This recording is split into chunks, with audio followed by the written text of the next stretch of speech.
Aimables téléspectateurs, bonjour. Que le temps passe si vite. À peine commencé, déjà la fin d'année scolaire 2016-2017 qui frappe à nos portes. Chers jeunes élèves, redoublez d'ardeur au travail, ne dormez plus, mettez de côté YouTube, Twitter, Snapchat, Facebook, si ce n'est dans le cadre de vos études. Qu'est-ce qui fera l'objet de ce 84e numéro TéléJ? Retrouvons-nous juste derrière votre générique habituel.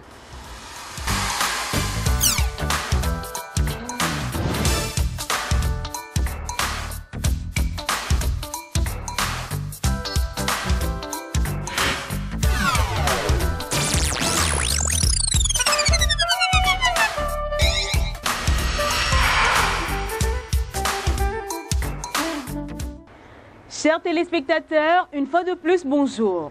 Les jeunes, encore et toujours à l'honneur dans cette émission. Au menu de ce 84e numéro, nous irons au centre de l'IYF qui vient d'abriter la 5e édition du English Speech Contest.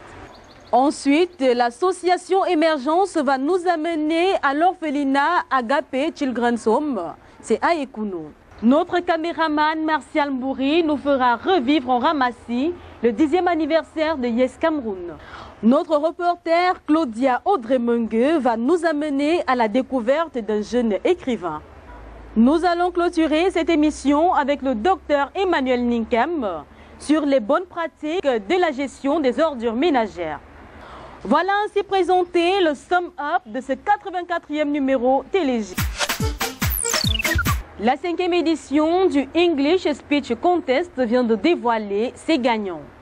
21 élèves et 13 étudiants en préparent à la finale sous le regard attentif de nos reporters. Ceux-ci devaient compétir sur 10 thèmes, à savoir le multiculturalisme, le bilinguisme, les mass médias, entre autres. 5e édition du English Speech Contest, un compte rendu de Gaël Gono et William Biapa.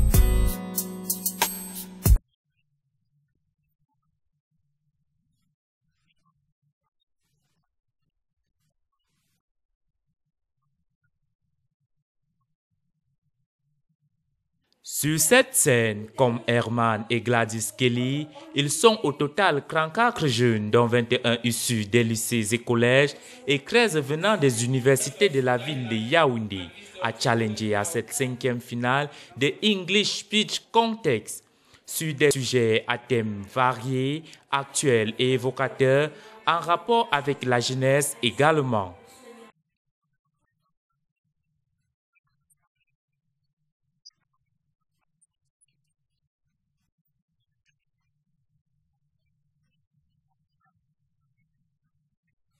Advise about to other person who's already engaged in sex activities to stop. We should practice chastity and abstinence. C'est devant un panel de jurys méticuleux et pointilleux sur la maîtrise de la langue de Shakespeare que ces différents jeunes rivalisent d'agrès sur leurs différents thèmes. Let us start with the advantages.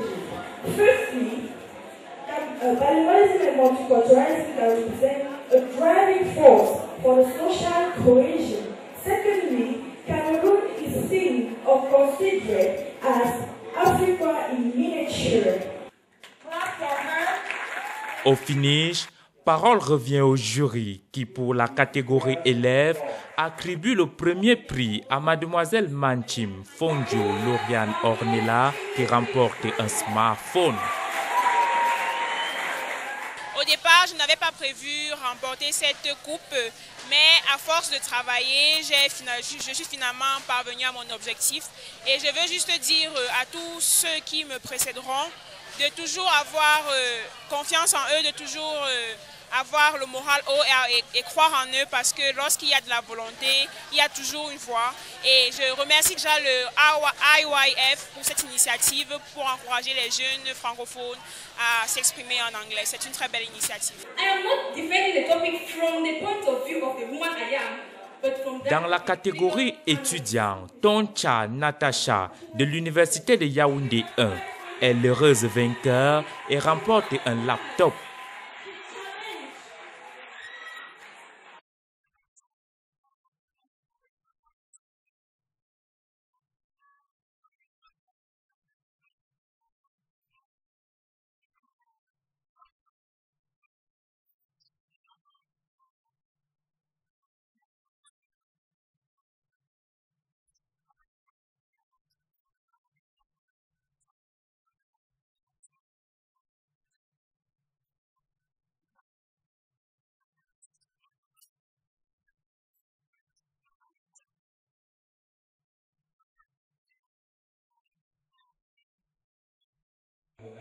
Ce concours vient à point nommé pour renforcer l'apprentissage de l'anglais pour les francophones.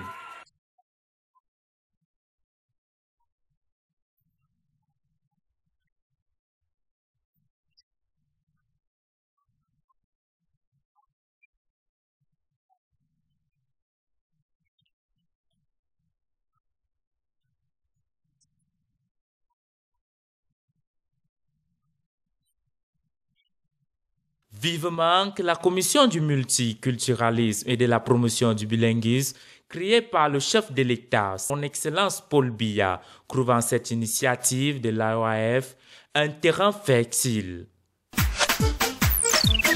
Faut-il d'abord avoir des millions dans un compte en banque pour poser des gestes de solidarité? Que non! Les jeunes de l'association Émergence nous le démontrent à travers un don fait à l'orphelinat Agape Children's Home, situé à la Montée-Ekounou, c'est dans la capitale politique du Cameroun. Par souci de solidarité, les missions TLJ a décidé de les accompagner. Voici les fruits de cet accompagnement que nous partageons avec vous. Fondé en 2009 par le pasteur John Jonas Adjé, l'orphelinat Agape accueille les enfants orphelins venant de différents horizons, sans discrimination, pour leur apporter le bien-être. Prendre soin de ces enfants sans limite, les encadrer, les nourrir, les éduquer, les enseigner, les donner tout ce qu'il faut, l'amour qu'ils ont besoin, parce qu'ils ont été privés de l'affection de leurs propres parents et nous voulons impacter ces choses en ces enfants. Donc il nous faut beaucoup de choses.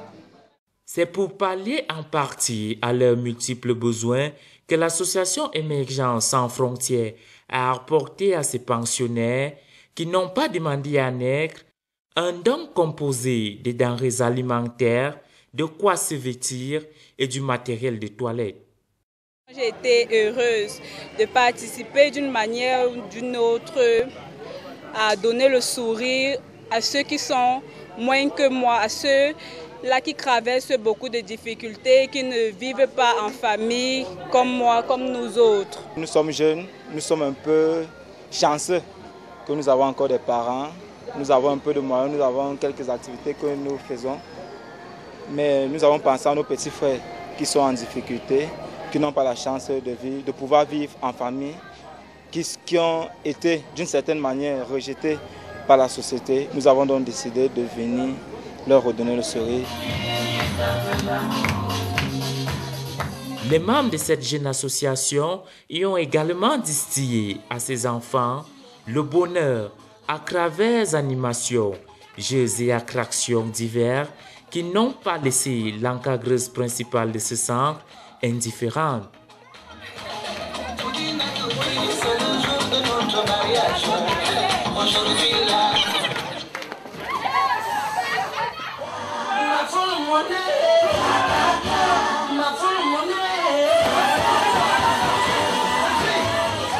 Je voudrais remercier l'association Émergence qui est venue aujourd'hui nous soutenir, apporter leur amour. C'est en juin 2016 que ces jeunes ont mis sur pied cette association ayant pour seul credo l'humanitaire et le social ne compte pas s'arrêter en si bon chemin. Nous, l'association Émergence, nous espérons grandir et avoir beaucoup d'aide de part et d'autre pour continuer à aider les enfants orphelins, les enfants qui ne peuvent pas être comme nous, les enfants qui ont beaucoup de manquements, qui ne sont pas heureux, qui ne peuvent pas vivre en famille comme nous. Aux âmes bien nées, la valeur n'atteint point le nombre d'années pour partager. Association Émergence. Yes Cameroun est une association qui œuvre dans l'accompagnement et la formation des jeunes dans l'entrepreneuriat. Celle-ci vient de souffler sur sa 10e bougie, c'était dans les locaux de la Chambre des commerces. Cet anniversaire a permis au président Gilbert Eweme de présenter aux invités le bilan élogieux des 10 ans d'existence.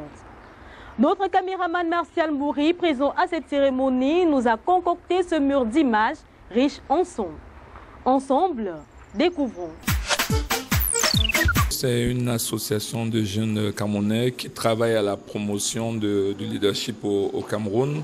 C'est une association que nous avons accompagnée à travers l'émission Carrière.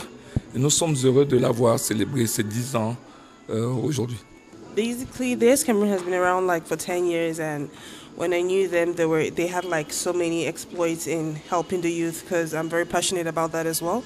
So seeing what they have done throughout Cameroon and the sector and really promoting the youth employment is very commendable, and I'm very happy that they have gotten to this milestone. It's almost been as if it's been 2 years, but now we're celebrating actually 10 years of Yes Cameroon. So I'm very, very excited and I'm very elated for them. I'm glad, that a young man entrepreneur has had something for as long as 10 years.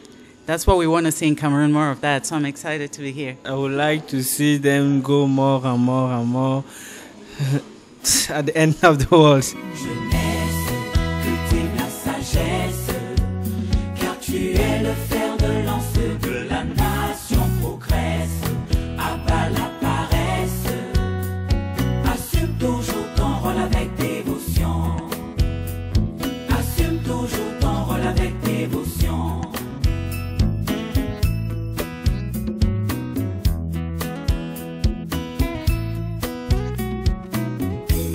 Les tâches quotidiennes, les assumer avec rigueur.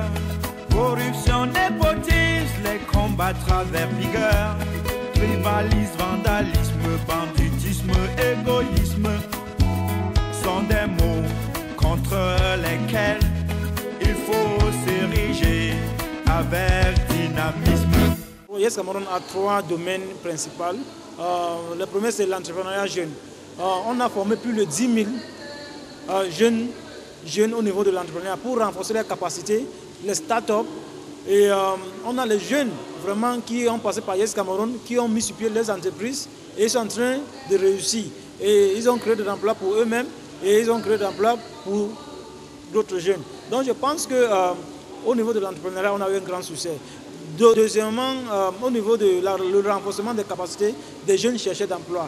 Nous avons un programme chez nous où on renforce les capacités des jeunes chercheurs d'emploi au niveau de la recherche des emplois, les techniques de passer à l'interview d'embauche, les techniques de comment même trouver un emploi. C'est un véritable problème. Tu vois un jeune diplômé avec sa licence, il va te dire chercher de l'emploi. Mais malheureusement, la plupart ne maîtrisent pas comment trouver ou comment chercher l'emploi. Nous avons fait notre remarque pendant les 10 années et nous avons encore beaucoup à faire. Donc c'est juste le début. Les prochaines 10 années, on va tripler l'impact qu'on a créé pendant les 10 dernières années. Martial Ateba Nomo est un jeune écrivain camerounais au parcours atypique. Il vient de faire honneur à la jeunesse camerounaise à travers la publication du roman titré « L'Adopté ». C'est l'un des rares auteurs camerounais qui, lors de la dédicace de son œuvre, en a tout vendu. Ni lui, ni sa maison d'édition L'Harmattan n'en disposait plus. Notre reporter Claudien Audrey Mengue nous amène à sa rencontre.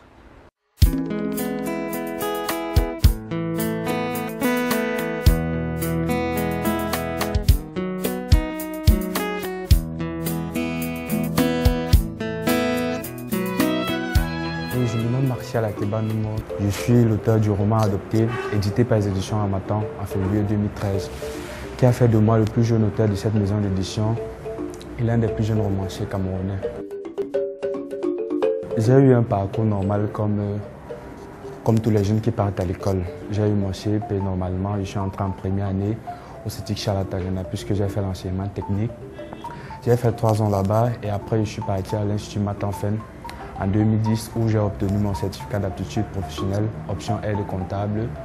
2 ans plus tard, j'ai obtenu mon probatoire en 2013 et l'année qui suivait, j'ai eu mon baccalauréat siégé. Donc actuellement, je suis en première année comptabilité et gestion, cycle BTS. Ça a toujours été ma passion depuis ma tendre enfance et durant mon parcours, tous mes professeurs de français me disaient toujours que je me suis trompé de filière puisqu'on fait toujours comprendre aux techniciens qui ne savent pas écrire le français. Donc j'étais toujours l'exception qui confirmait à la règle. Donc ce qui fait que ça a toujours été une passion pour moi dès la tendre enfance. J'ai toujours aimé lire et écrire. Donc ce n'est qu'un exécutoire ce livre. L'Adopté est un roman de 88 pages édité par Harmattan en février 2013. Il coûte 12 €, mais ici au Cameroun, il coûte 4 350. Dans le livre, je raconte l'histoire de Daniel. Daniel est un jeune garçon de 13 ans qui, au soir de son 13e anniversaire, apprend accidentellement qu'il est un enfant adopté. Alors, face au choc de cette nouvelle, il s'enfuit de sa maison adoptive. Et là-dedans, je pose la question de savoir quelle est la place qu'ont les enfants adoptés au sein des familles, si ceux-ci bénéficient des mêmes égards que les autres enfants et s'il est bénéfique aux parents de toujours dire la vérité aux enfants adoptés. Donc c'est le thème central de mon livre, l'adoption. Ça a été vraiment très facile, je vous assure, puisque parfois je me demande souvent comment est-ce que j'ai fait, puisque en fait le livre, l'écriture du livre remonte à juin 2011 plus précisément. Je discutais avec un ami sur Facebook, alors il me pose cette question: comment réagirais-tu si tu apprenais que tes véritables parents ne sont que tes parents adoptifs? Je lui ai dit sur le coup, je ne sais pas ce que je vais faire. Mais le lendemain, la question était toujours en moi, alors je voulais toujours répondre à cette question. Et comme j'allais sur Kribi, et j'ai fait 5 jours à Kribi là-bas, donc c'est durant cette période-là que j'ai écrit le bouquin. Donc je me suis juste mis dans le personnage en me disant, si maintenant j'apprenais que mes véritables parents ne sont que mes parents adoptifs, comment est-ce que je vais réagir? Donc j'ai essayé de me revêtir, donc j'ai pris le personnage de Daniel, je me suis juste mis en arrêt l'histoire que peut-être je voulais vivre si il m'était amené d'apprendre que mes véritables parents ne sont que mes parents adoptifs. Dans le livre, proprement dit, je l'ai écrit en 5 jours. Initialement, je l'ai écrit en 15 chapitres, puisque le livre comporte 16 chapitres.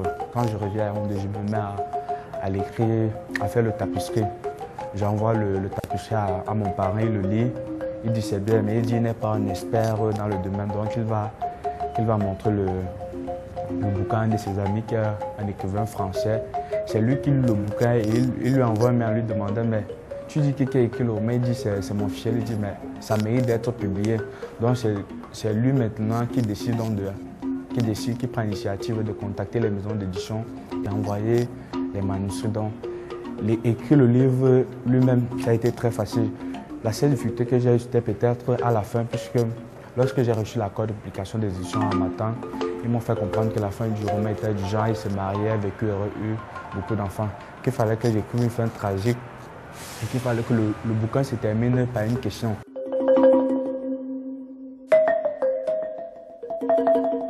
Ça a été très difficile pour moi d'écrire le 16e chapitre puisque ça n'allait vraiment pas dans l'orientation que j'avais donnée au bouquin.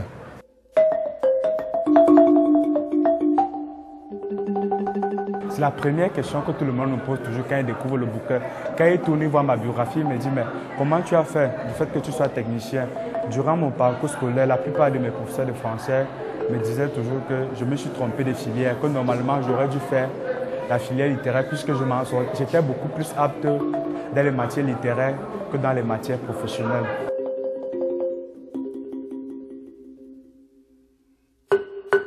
Le regard de mes camarades est le même. Ils me regardent d'une manière normale puisque je suis un étudiant comme eux. C'est vrai que de temps en temps, ils me titillent en me mettant sur un trône qui n'est pas le mien. Donc j'ai les mêmes obligations et les mêmes devoirs. nous faisons les mêmes cours. Je n'ai pas un traitement d'exception, donc ils me regardent d'une manière normale.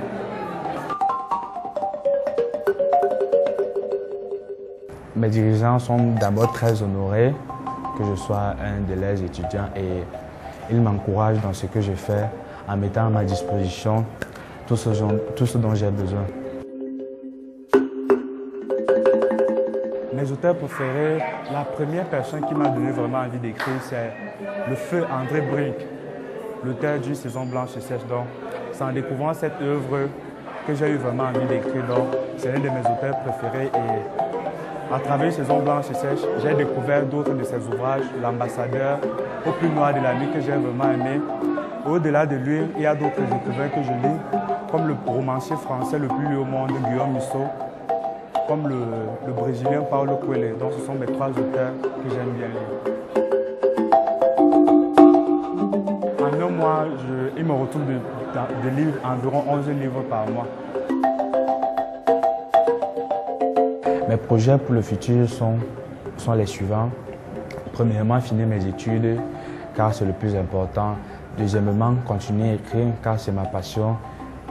Troisièmement, m'investir dans une initiative consacrée à la jeunesse pour apporter mon petit savoir, ma petite expérience.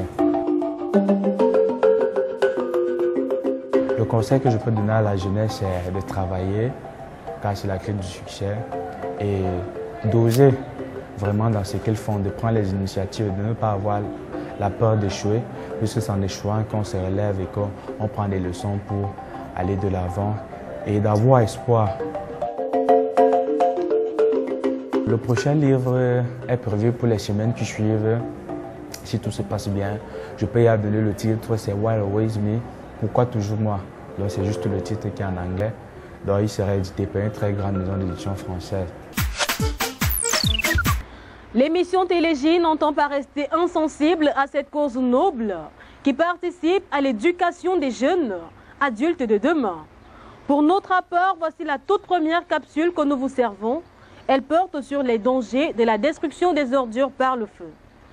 Suivons l'expert, le docteur Emmanuel Ninkam, à travers notre reporter Marie Njana. La gestion des ordures ménagères constitue un quadrilatère de cercle pour bon nombre de pays africains. Lorsque celles-ci deviennent encombrantes, les populations préfèrent y mettre du feu. Au vu des conséquences, c'est ce qu'il ne faut surtout pas faire. Brûler un bac à ordures, c'est comme jeter presque une bombe atomique dans un endroit. Dans les déchets, par exemple, on a certains constituants comme le plastique. Les plastiques contiennent des matières très dangereuses qui se libèrent au feu. Et quand on les brûle, effectivement, il y a ces gaz-là noirs que nous voyons très souvent qui contiennent une substance qu'on appelle les dioxines. Le dioxine, c'est un produit cancérigène. Ça peut causer des cancers et des poumons et le cancer également de la gorge. Pas seulement à celui qui est à côté du bac, mais également à ceux qui sont les plus loin possible. Donc si quelqu'un met à 1000 km, ça peut l'atteindre. Le premier conseil que je dis aux gens, c'est ne pas brûler les déchets. Quand vous brûlez les déchets, c'est comme vous libérez une porte de prison. Donc tous les taux polluants qui sont dans les déchets se libèrent une fois qu'on les brûle. Donc évitez de brûler les déchets, que ce soit dans le bac, que ce soit dans les tas sauvages qu'il y a au quartier. Il faut que les jeunes prennent le goût de pouvoir trier les déchets.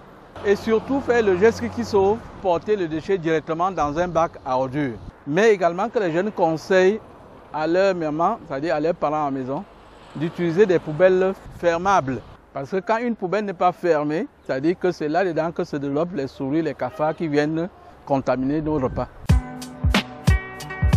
Oyomaba, l'un des quartiers populaires de la capitale, le message semble passer. Nous avons procédé par des réunions de sensibilisation, des causeries éducatives et nous avons beaucoup plus mis en accent sur les enfants parce que ce sont les enfants qui sont la cible, c'est les enfants qu'on envoie vider.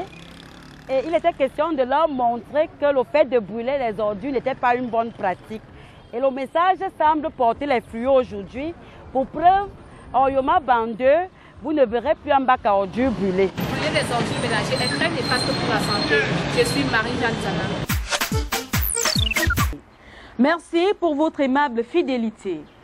Nous ne saurions clôturer cette émission sans dire merci à nos partenaires, notamment l'Institut de beauté mixte Vivide Esthética Ressources et l'ONG ERA Cameroun. Chers jeunes, les examens de fin d'année, c'est pour bientôt, alors ayez vos yeux dans vos livres et cahiers. Et à vous, chers professeurs, accordez plus d'attention à vos élèves, soyez à leur écoute, si possible, sacrifiez vos heures de promenade pour eux. Retrouvez toutes nos émissions sur notre page Facebook, YouTube et Twitter pour un visionnage illimité et surtout, partagez le lien. Tout en vous quittant, nous vous laissons ce proverbe à méditer. Le caillou lancé avec bonté ne siffle pas. À bon entendeur. Que l'Éternel des armées vous protège, qu'il bénisse notre cher et beau pays, le Cameroun. Rendez-vous au 85e numéro TéléJ. Ciao, ciao, ciao. Si je savais toujours tard, si je travaillais, aujourd'hui je sais quoi faire. La vie est difficile mon frère, la vie est devenue un calvaire. Quand tu cherches la vie, mon ami, faut te soumettre à tes parents. Quand